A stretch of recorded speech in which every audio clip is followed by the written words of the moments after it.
So there I was. I was so excited that my T56 Magnum was coming today. So I cleared everything out of the garage. I got it as organized as I could. It's still messy. It's a garage. But down here by the Cobra is where I was going to put the transmission until we're ready to throw it in. And then around the corner came Estes. They had their lift gate, and I was so worried that it might be messed up in shipping, but the box was intact perfectly. It looked great. It had a note on the top that says no double stacking. It was strapped to the pallet, and I was so excited till I walked around the other side, and then my heart sank when I saw TUET11010. So that is a T56 Magnum for the GM cars, like the Firebird, Camaro.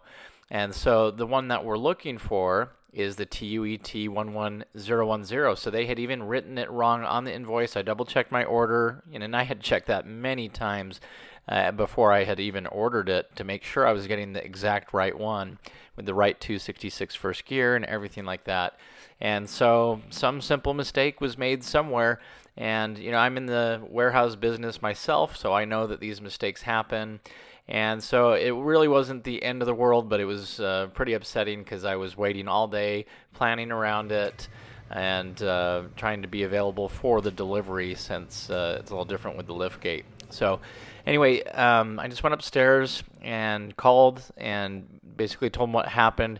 I did refuse the load, and I think that's one of the most important things that you can do. And the reason why is because if you accept it, anything could have happened. There's a lot more paperwork. There's a lot of things that you're going to have to do to prove that you didn't switch something out, or then you have to get them to come back to pick it back up. There might be other shipping charges associated with that, being that this is freight and a lift gate and all that. So anyway, my advice is if it shows up damaged or the wrong item, you might want to consider refusing the load entirely. And the driver was very nice. He was really cool about the whole thing and just entered it in on his Palm Pilot, and we got it all sorted out. And so they should be sending me a replacement one soon. But I can't stress enough the importance of checking what you get to make sure it's the right one.